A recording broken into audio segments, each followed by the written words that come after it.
사람은 누구나 아무 것에서도 속박을 받지 않고 자유롭게 살아가기를 원합니다. 심지어 동물들도 그렇지 않습니까? 아마 개들도 목줄하는 거 굉장히 싫어한다고 합니다. 목줄을 메어도 불편하지 않고 편안하게 지낼 수 있다라는 생각이 들어야 목줄을 자연스럽게 메고 다닐 수 있다고 이야기를 합니다. 사람은 누구나 이렇게 속박을 당하지 않고 자유롭게 살아가기를 원하지만 이 자유함이 방종에 흐르지 않기 위해서는 참된 자유가 무엇인가를 알 필요가 있습니다. 얼마나 많은 사람들이 내 마음대로 내 하고 싶은 대로 하기를 원하지만 그 일의 결국이 잘못되고 삐뚤어지고 그 자신에게 복이 되는 것이 아니라 불행이 되어지는 일들이 너무도 많기 때문이라고 하는 것입니다. 아마도 부모와 자녀의 관계에 있어서 자녀들은 끝없이 속박당하기를 싫어할 것이고 부모들은 자기의 살아온 삶의 경험을 가지고 끝없이 어쩌면 자녀들을 속박하며 살아가고자 하는 그런 모습들을 가지고 살아간다 할 수가 있을 겁니다. 각각의 생각이 다르기 때문이겠죠.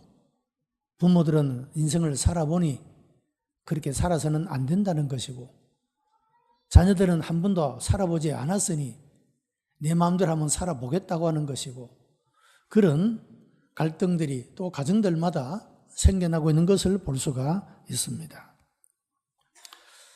본문에서 말하는 이 자유라고 하는 말은 자유롭게 하다, 해방하다 하는 뜻을 가지고 있습니다마는 이 단어는 노예에게만 적용된 그런 단어는 아닙니다.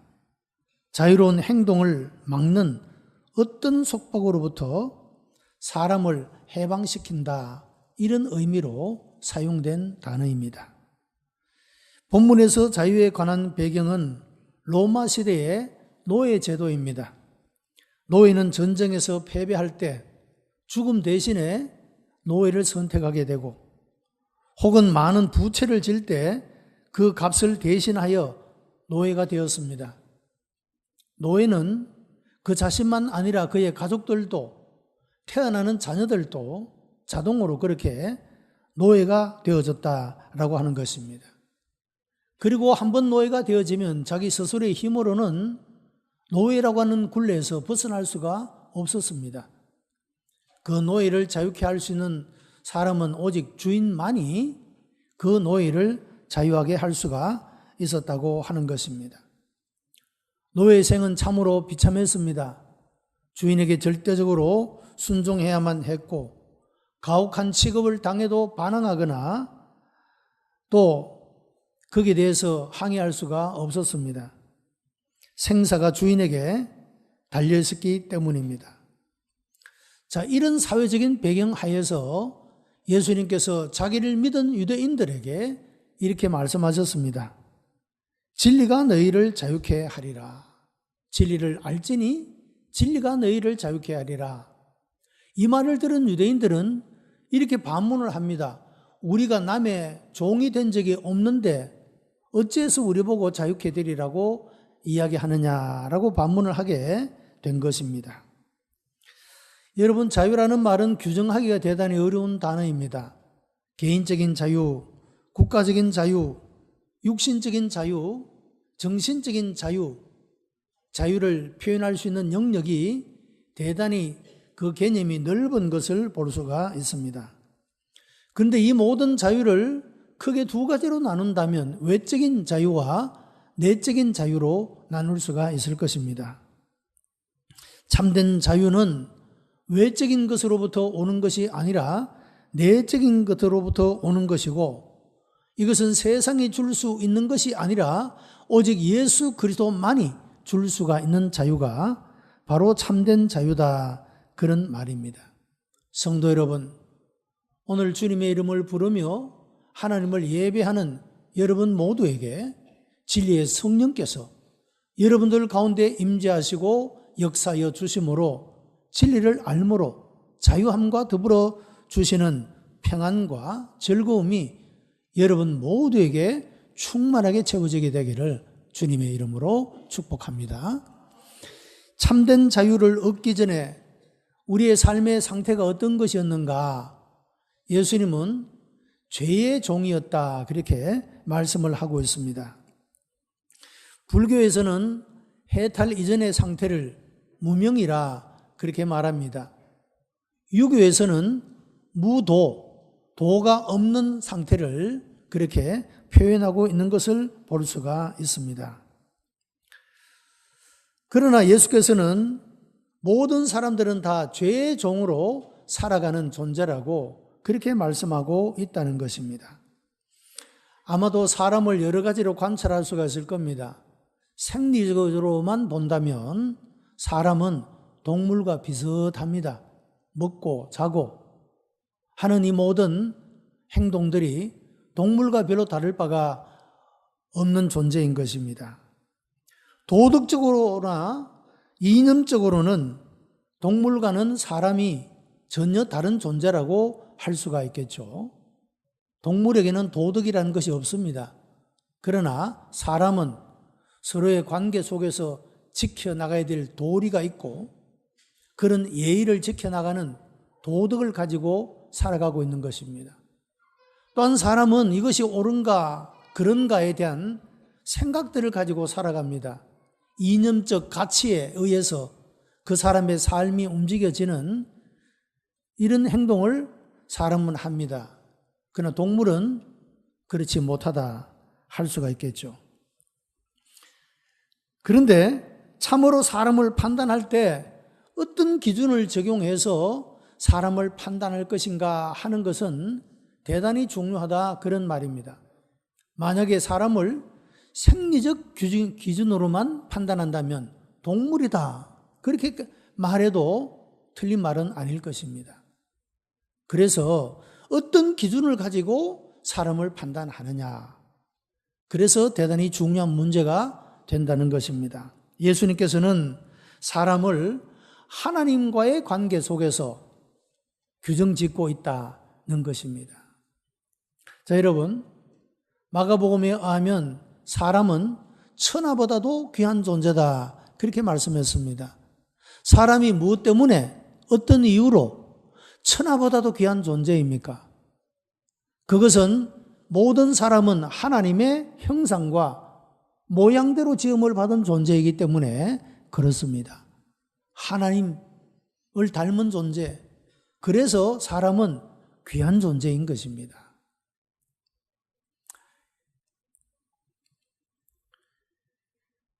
예수님께서는 이와 같이 하나님과의 관계 속에서 인간을 규정하고 있는데, 창세기 3장에 나타난 대로 처음 사람 아담과 하와가 하나님의 말씀을 거스려 동산 중앙에 있는 실과를 먹음으로 죄를 범하게 되고, 그리고 죽음의 존재가 되어지게 됩니다. 그 이후로 모든 사람들은 아담과 하와가 지었던 원죄, 이 오리지널 신을 가지고 태어나게 되고, 모든 사람들은 원죄 속에서 태어나는 존재가 되고 있습니다. 그래서 성경은 모든 사람이 죄를 범하였다라고 규정하고 있는 것입니다. 성경은 사람과 하나님과의 관계 속에서 사람이 어떤 존재인가에 대해서 말씀을 하는데, 우리가 예수 그리스도를 통하여 자유를 얻기 전의 상태가 어떤 상태냐? 죄의 종인 상태에 있다, 그렇게 말씀하고 있다는 것입니다. 죄라는 말은 하말티노라는 말인데, 이 말은 빗 맞추다, 놓치다, 실수하다, 그런 뜻입니다. 여러분, 관역이 있는데 활을 쏩니다. 그 화살이 관역을 빗나가는 것, 이것을 죄라 그렇게 말하고 있죠. 관역이 빗나간다는 것입니다. 하나님이 우리를 지으실 때 계획을 가지시고 목적을 가지시고 지으셨는데, 우리의 삶이 그 하나님의 계획과 목적을 벗어나는 것, 그 상태가 바로 죄의 상태다, 그렇게 설명하고 있다는 것입니다. 하나님과의 관계에서 하나님의 뜻을 빗나간 삶을 사는 것, 바로 그것이 죄라고 말하고 있고, 다르게 표현하면 근본적으로 하나님과의 관계가 비정상적인 관계 속에 있는 것, 이것이 바로 죄의 근본적인 요소다고 말할 수가 있을 것입니다. 여러분, 누가복음 15장에 보면 탕자의 비유가 나옵니다. 이 탕자는 아버지께로부터 아버지가 죽을 때 받을 수 있는 유산을 미리 달라고 해서 자기에게 주어진 그 유산을 가지고 먼 곳으로 갔습니다. 자기 마음대로 살아보고 싶다는 것입니다. 그런데 자기 마음대로 살아가는 그 삶은 너무도 방종했습니다. 방탕했습니다. 그리고 그가 가진 모든 재산을 다 허비해버리고 말았습니다. 자, 여러분, 이것이 참된 자유가 아니라 방종이 흐르는 자유의 그런 모습을 보여주고 있다는 것이죠. 그런데 이 탕자에게 있어서 근본적인 문제가 무엇입니까? 이것은 그가 아버지의 재산을 다 탕진해버렸다, 시간을 허비했다, 이것이 문제가 아니라 가장 근본적인 문제는 이 아들이 아버지를 떠난 것, 여기에 가장 근본적인 문제가 있다 할 수가 있는 것입니다. 아버지를 떠났기 때문에 자기 마음대로 살았고, 통제를 받지 않고, 지도를 받지 않고 그렇게 살아왔고, 방종에 흐르게 되므로 모든 것들을 잃어버리는 그런 불행한 그런 결과를 가져올 수밖에 없었다라고 하는 것입니다. 구약에서 선지자들은 끝없이 그 백성들을 향하여 하나님께로 돌아오라 그렇게 외치고 있습니다. 선민 이스라엘 백성들은 여전히 하나님을 예배하고 하나님께 제사를 드리고 하나님의 명령하신 절기를 지켰습니다. 그럼에도 불구하고 하나님의 선지자들은 너희들이 죄를 회개하고 하나님께로 돌아오라 그렇게 말씀했던 이유가 무엇입니까? 그들이 제사를 드리기는 했어도, 하나님의 이름을 부르기는 했어도 그들의 삶 자체는 하나님과의 관계 속에서 비정상적인 상태에 놓여 있었기 때문에, 그래서 하나님께로 돌아오라라고 그렇게 말씀하고 있다라고 하는 것입니다. 여러분, 사람들은 이런저런 모양으로 방황하는 삶을 살아갑니다. 우리가 여러 가지 이유들로 인하여 내가 하는 일이 잘 형통하지 못해서, 내가 뜻하는 것을 이루지 못해서 이런저런 이유로 사람은 방황하며 살아갑니다. 그런데 하나님을 만나는 사람, 하나님께로 돌아오는 사람은 인생의 모든 종류의 방황을 마칠 수 있는 줄로 믿습니다. 그러므로 하나님께로 돌아와야 합니다. 내 모든 아픔과 고통과 좌절과 실망과 낙심과 근심과 두려움, 이 모든 것들이 나로 하여금 인생을 허비하게 만들고 방황하게 만들지만, 그러나 우리가 하나님의 말씀을 듣고 하나님께로 돌아오게 될 때 우리는 이 모든 종류의 방황을 끝내게 되고 하나님과의 올바른 관계 속에 서게 되게 될 때 우리의 잃어버린 행복을 다시 찾을 수가 있게 된다라고 하는 것입니다. 참된 자유를 얻는 과정, 그 과정은 우리에게 자유를 주시는 분은 예수 그리스도시라고 하는 것입니다. 요한복음 8장 36절에 아들이 너희를 자유케 하면 너희가 참으로 자유하리라고 말씀했습니다. 로마의 노예 제도 하에서 노예를 자유케 할 사람은 주인밖에 없었습니다. 이와 같이 죄의 속박 아래 있는 인류를 자유하게 할 수 있는 분은 오직 예수 그리스도밖에 없습니다. 여러분, 죄의 종이었던 이런 인류를 구원하기 위하여 인간의 몸을 입고 이 세상에 오신 예수님은 십자가에서 우리의 죄를 대속하기 위하여 죽음을 죽으셨고, 그 예수님을 구주로 믿고 영접하는 자에게는 죄사함을 얻게 하시고 하나님의 자녀가 되는 권세를 주셨다고 말씀하고 있습니다. 여러분, 사람이 돈으로 자유를 살 수도 없습니다. 힘으로 자유를 빼앗을 수도 없습니다. 이 참된 자유는 오직 예수 그리스도를 통해서만 얻을 수 있다라고 하는 것입니다. 돈을 얼마를 주면 죄를 없이 할 수가 있겠습니까? 힘이 얼마나 있으면 그 죄를 막을 수가 있겠습니까? 돈으로도 죄로도 결코, 힘으로도 권력으로도 돈으로도 죄를 결코 없이 할 수가 없다는 것입니다.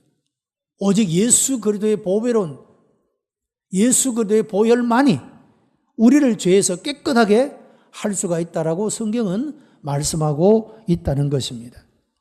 본문 말씀에서 예수 그리스도로 말미암아 얻는 자유가 단계적으로 구체적으로 설명이 되어 있습니다. 첫째는 너희가 내 말에 거하면 이라고 했습니다. 여기 거한다는 말은 헬라어로 메노라는 말인데 이 말은 어떤 장소에 머무르는 것을 의미합니다. 그리고 내가 흔들리지 아니하고 그것을 잘 버티고 있는 것을 의미하기도 합니다. 그리고 내가 잠시만 머물다가 떠나가는 것이 아니라 계속적으로 머무는 것을 말하고 있습니다. 너희가 내 말에 거하면 우리가 주님께 붙어 있어서 잠시만이 아니라 계속적으로 흔들리는 가운데 의심하는 가운데 머물러 있는 것이 아니라 확신 가운데 굳세게 서 있는 굳게 서 있는 이 상태를 가리켜 메노라고 말씀하고 있다는 것입니다. 여러분들이 모두가 다 주님의 말씀 안에 거하는 여러분들이 다 되시기를 바랍니다. 계속적으로 머물러 있습니다. 잠깐 믿다가 떨어지는 것이 아니라 그런 말씀입니다. 종교적인 언어에서 메노는 계속 존재하는 것, 신들의 영감을 받는 것에 관하여 사용된 그런 말이기도 합니다. 여러분, 주자라고 하는 사람은 독서의 자세를 세 가지로 이야기를 했습니다. 첫째는 안도입니다. 눈으로 읽는 것을 말합니다. 두 번째는 구도입니다. 입으로 소리내어 읽는 것을 말합니다. 세 번째 심도라고 했습니다. 그 책을 눈으로 보고 입으로 읽으면서 마음으로 느끼는 것을 말하는 것이겠죠. 자, 여러분, 우리가 하나님의 말씀 안에 거한다라고 말할 때 이 거하는 것도 단순히 성경을 입으로만 읽거나 눈으로만 보는 것에 그치는 것이 아니라 이 말씀을 보고 읽으면서 내 마음으로 느끼고 감동을 받고 영감을 받고 통찰력을 얻을 뿐만 아니라 이 말씀을 순종하고 실천하는 그 말씀의 안에 거하는 이런 삶이 되어야 한다라고 말씀하고 있다는 것입니다.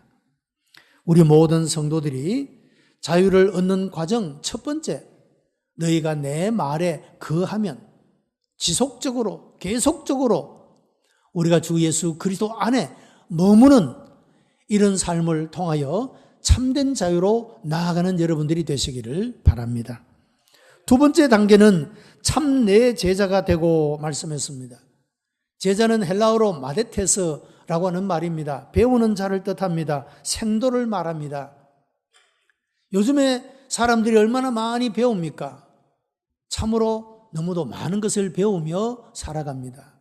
그런데 배우는 사람은 많은데 사제의 도는 없다. 오늘의 현실을 그렇게 평가합니다. 스승과 제자의 도리가 없다. 그런 말입니다. 배우는 것으로 그냥 끝이다 이 말이죠. 이 마데테스는 선생과 제자와의 친밀한 교제, 그것을 의미하기도 했다라고 하는 것이죠. 자, 여러분, 우리가 주님의 제자가 된다. 어떻게 될 수가 있느냐?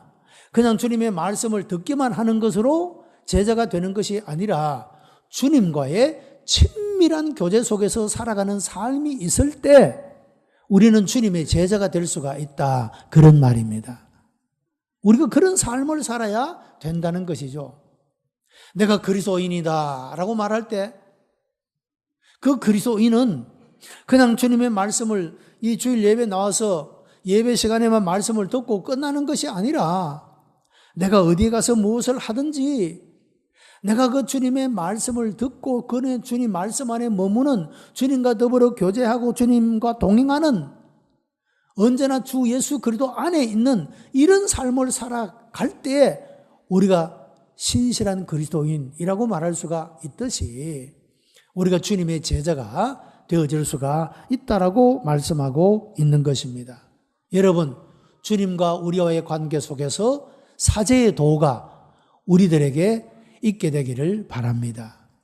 언제나 주님을 배우고 배울 뿐만 아니라 주님을 따라가고 주님을 닮는, 그래서 주님과 언제나 동행하고 친밀한 교제 안에 거하는, 이것이 바로 주님의 제자가 되는 것이라고 말씀하고 있습니다. 세 번째 단계는 진리를 알지니라고 말씀했습니다. 진리라는 말은 헬라어로 알레데이아라는 말입니다. 이 말은 어원적으로 가리워져 있지 않는 것을 말하고 있습니다. 사건의 진상을 의미하고 있다는 것이죠. 여러분, 사람을 재판하고자 할 때 이런 검사들이 여러 가지 죄에 대한 증거들을 수집하지 않습니까? 그런데 이 사람이 죄를 지었다는 증거를 확보하지 못하면 벌을 줄 수가 없게 됩니다. 이 사람이 죄 지은 증거가 뭐냐? 아무리 심정이 가도 물증이 없으면 죄를 규정할 수가 없게 되는 거죠. 판사들도 죄인이라고 재판할 수가 없게 되는 것입니다. 바로 이런 알레디아가 뭐냐? 사건의 진상, 바로 그 증거 자체를 말하고 있다는 것입니다. 우리가 역사에서는 많은 신화라는 것이 있습니다. 다시 말하면 만들어진 이야기이죠. 우리나라에도 단군 신화라는 것이 있지 않습니까? 웅녀가 마늘을 먹고 뭐가 되었다, 사람이 되었다. 여러분, 이런 것은 신화입니다. 있는 사실이 아니죠. 이런 신화와 완전히 구별되는 실제적인 사건, 이것을 알레데이아, 진리라고 말하고 있다는 것입니다. 철학에서는 절대적 의미의 참된 것을 알레데이아, 진리라고 그렇게 말하고 있습니다. 그러므로 이 진리는 일반적으로 거짓이나 거짓말에 반대되는 진실을 의미하는 그런 말씀이 되겠습니다. 우리가 이런 진리를 알아야 된다라고 말씀하고 있습니다. 여러분, 우리가 듣는 많은 정보들 가운데 거짓 정보, 가짜 뉴스가 얼마나 많은지 모릅니다. 여러분, 이것들을 우리가 언제 다 구분해 낼 수가 있겠습니까? 언제 이것을 다 분별해 낼 수가 있겠습니까? 어떤 것들은 내 마음에 들기 때문에 그것을 거짓임에도 불구하고 진리라고 받아들일 때가 있습니다. 언젠가 웹스터 사전에서 새로운 단어를 하나 추가를 시켰는데 트루디네스라고 하는 단어를 추가시킨 적이 있습니다. 이 말은 내가 사실이라고 내가 믿는 그것이 거짓인데도 불구하고 내가 그것을 진실한 것으로 믿는 것, 그것을 가리켜 트루디네스라고 그렇게 표현했습니다. 사람은 다 그런 모양을 가지고 있는 거죠. 내가 선호하고 내가 좋아하는 것들은 분명히 거짓말인데도 그것을 따져볼 생각도 하지 않고 진리로 받아들이는 그런 경향이 있다는 거죠. 내가 싫어하는 것은 그것이 진리임에도 불구하고 그것을 거부해버리는 이런 경향이 사람들에게 다 있다, 그런 말입니다. 그래서 여러분, 우리가 진리를 아는 것이 참 중요하다는 것입니다. 안다는 말은 기노스코라는 말인데 이 말은 인식한다, 경험한다, 이런 의미들을 가지고 있습니다. 진리를 어떻게 알아가느냐? 내가 경험해 보니, 내가 이것을 구별하고 인식해 보니 이것이 진리, 실제적 사건이고 진실한 것이라는 것을 우리가 알게 된다라고 하는 것입니다. 우리가 거짓 정보에 속아 넘어가는 그런 사람들이 아니라 이런 진리를 알므로 말미암아 우리가 참된 자유를 가지는 그런 삶으로 나아갈 수 있게 된다라고 말씀을 하고 있습니다. 진리에 대한 영적인 통찰력을 가질 때 그때 비로소 우리가 자유함을 가질 수 있게 된다는 것입니다. 자, 이와 같이 주님의 말씀에 거하고 참내 제자가 되고 진리를 알아가는, 이것은 바로 자유를 얻는 그런 과정을 말씀을 합니다. 세 번째로 이런 자유의, 참된 자유의 결과가 무엇이냐 하는 것입니다. 공자는 나이가 70이 되면 내가 무엇을 말하든지 무엇을 행하든지 자유로울 수가 있다, 그런 표현을 썼습니다. 여러분, 끊임없이 애쓰고 노력해서 실수를 줄이고 그래서 70쯤 되어서 훈련을 70까지쯤 하면 이제 무슨 말을 해도 흠잡을 데가 없고 무슨 행동을 해도 다른 사람에게 욕먹지 않는 그런 삶을 살아갈 수 있다는 것입니다. 여러분, 얼마나 사실 힘든 삶입니까? 70년 동안 그것도 부지런히 열심히 자기를 훈련하고 수양하고 수련하고 닦아야 될 수 있는 일이라 그런 말이죠. 이조 시대는 이런 반상 제도가 있었습니다. 양반과 상민, 그런 제도가 있었죠. 이 상민들은 신분 자체가 양반이 될 수가 없었습니다. 뭐 특별한 경우에 임금이 이렇게 신분을 변화시켜주는 그런 경우가 있기는 해도 말이죠. 제도상으로 상민은 양반이 될 수가 없었습니다. 여러분, 요즘에도 얼마나 많은 사람들이 신분 상승을 위해서 노력하지 않습니까? 사람들이 왜 돈을 많이 가지려고 애를 쓸까? 사람들이 왜 어떤 권력을 잡기를 원할까? 여러분, 돈과 권력은 신분을 상승시키는 중요한 수단이 됩니다.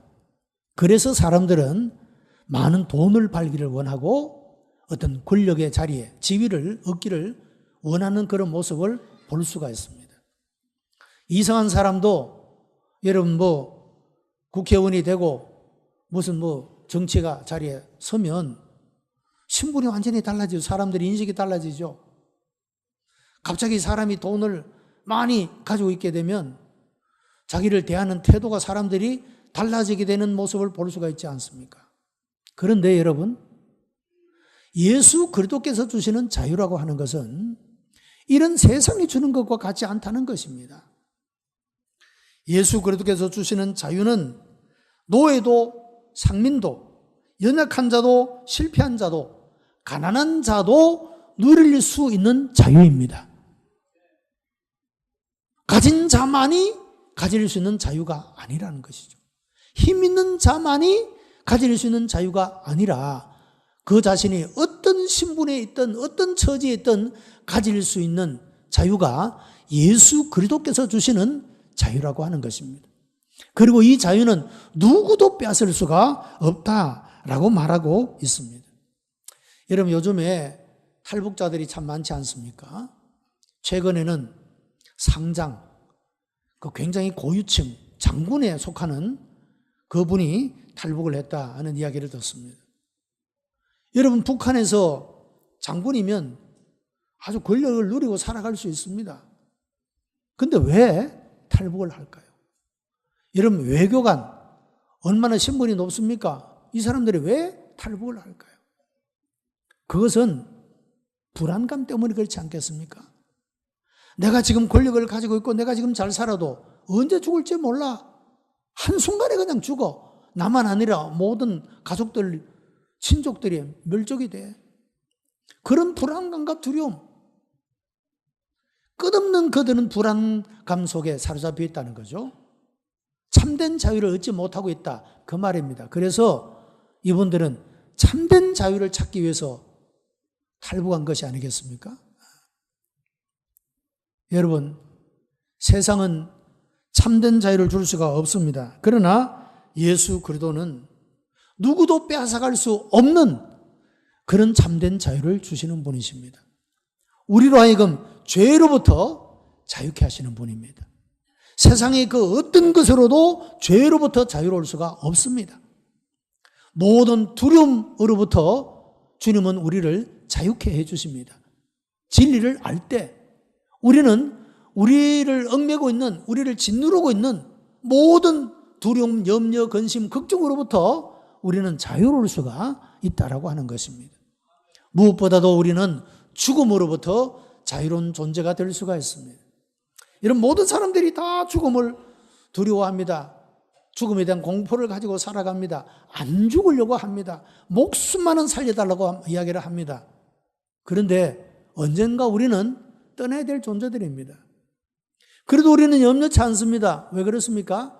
우리가 죽지만 죽은 자 가운데서의 부활의 생명을, 영원한 생명을 주신다고 말씀하고 있기 때문입니다. 그래서 우리는 죽음으로부터도 자유할 수 있는 존재인 것입니다. 이런 자유를 누가 주신 것이냐? 예수 그리스도께서 주시는 자유라고 하는 것입니다. 사랑하는 성도 여러분, 우리가 믿는 예수님은 이와 같이 우리들에게 참된 자유를 주시는 분이십니다. 우리를 얽매고 있는 모든 것들로부터 예수 그리스도께서 우리의 삶 가운데 임재하시고 역사하심으로 우리가 주 예수 그리스도께서 주시는 이 자유를 날마다 경험하고 이것을 누리며 살아갈 수 있는 그런 우리 복된 성도가 다 되시기를 주님의 이름으로 축복합니다. 기도하십시다. 은혜가 풍성한 하나님, 감사와 찬송과 영광을 하나님 앞에 올려드렸습니다. 그렇습니다. 세상이 주는 자유는 임시적인 것이요, 빼앗기기도 하고 그 자유함이 나로 하여금 방종에 이르게 하고 더 큰 불행에 빠지기도 합니다. 그러나 주 예수 그리스도께서 주시는 자유는 우리들에게 아무도 빼앗아갈 수가 없고 진정한 평화와 안식을 우리에게 주시는 줄 믿사옵나니 진리를 알고 참내 주님의 제자가 되므로 이 참된 자유로움을 살아갈 수 있는 누리는 우리 복된 성도들이 다 되게 역사해 주옵소서. 우리가 오늘 또 예배드리기 전에 근심이 우리를 누르고 걱정이 우리를 누르고 어두움이 우리를 속박하고 있었다면 이 시간 주께서 역사해 주심으로 이 모든 얽매임으로부터 자유케 되어지는 은혜를 부어 주시옵소서. 예수 그리스도의 이름으로 기도드리옵나이다. 아멘.